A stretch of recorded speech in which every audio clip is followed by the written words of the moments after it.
Hi there, Isabel Evans again, and another vlog for the Scottish Testing Group. So in previous vlogs I've talked a little bit about software testing and what we mean by that, and quality, what we mean by that, and my experiences in the last 40 years. And I also mentioned that I'm now a student and I'm doing research at university. So in this vlog I want to start talking a little bit about my research. And I came into doing research as a student, as an academic, because I was aware through the projects I was on and the consultancy I was doing and people I was meeting in the industry, that although there's a pressure, isn't there? There's a pressure for us to adopt tools and adopt automation of varying levels and degrees depending on the organisation we're in and the attitude to testing and so on and so forth. There's these challenges that people are having. And in the discussions in the industry, there still is, there has been for decades, discussions about the managerial and organisational challenges that can promote or prevent and impede successful use of tools for testing, and various technical problems that we're all aware of, that people have talked about a lot. And also people were talking about whether the skill sets of the testers needed to be improved so that they could deal with automation scripting and things like that. And I was thinking, is this actually not so much a skill set problem as a usability problem? So in other words, is it that the testers need to improve their skills, or is it that the tools need to be better? And I discussed that with a whole lot of people, including, for example, Julian Harty, who's also doing research, and explored lots of different ideas. And then I realised what I'd really got was a research problem. And it seemed sensible to do that research in a research environment.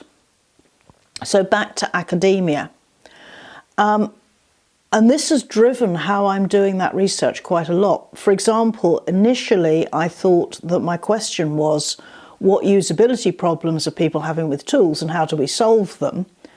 But actually, by going through an academic process which is quite rigorous and where people are questioning your assumptions all the time, so people constantly throwing back to me, just because you're an expert in your field doesn't mean you can make this assertion. What's your evidence for it? Just because it's your experience, it doesn't mean it's somebody else's experience. That question, what usability problems are people having with tools, turned into what are the experiences of testers with their tools. So not actually even saying there's a problem or a challenge, but actually just saying, well, what are people finding? Are people having problems at all? We don't know that. Let's not prejudge the questions. Let's be quite open and just see what the data tells us. So over the last 3 years, I've did interviews and surveys and workshops, and I had conversations with people and gathered a lot of data.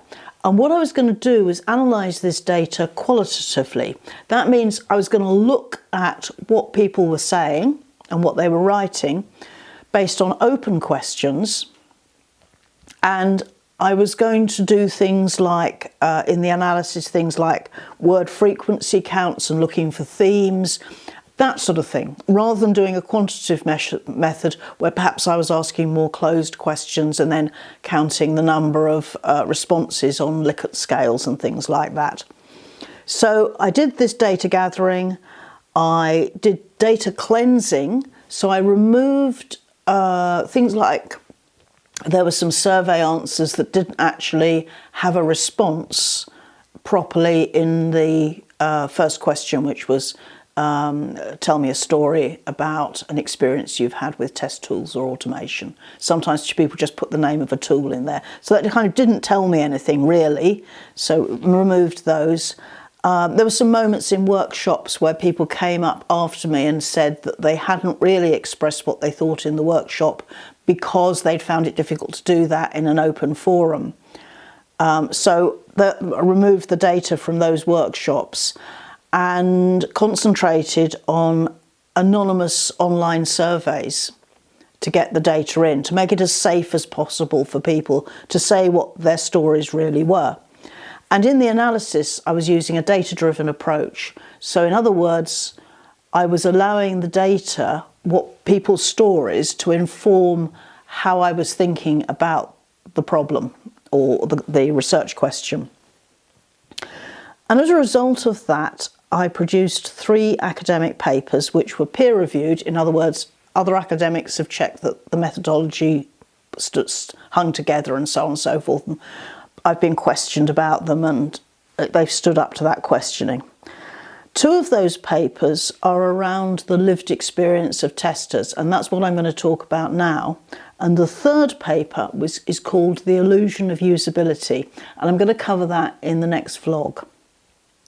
So the 2 papers I'm talking about today, I called Stuck in Limbo with Magical Solutions. That was the first one. And Scared, Frustrated and Quietly Proud. And in a way, those 2 titles tell the story. You see, when we talk about lived experience, we're talking about people's emotional responses to what's happening in their lives.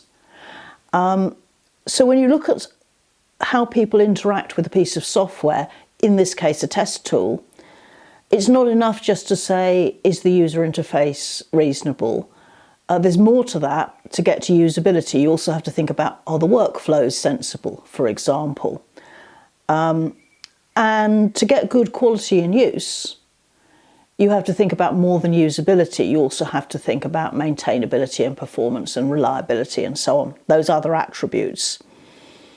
And to think about user experience, we actually need to think about all the touch points that the person has with that piece of software, but also the organisation that's providing it. And all of that together leads to a user experience which may be good or bad. And that user experience is one of the things that affects people's emotions.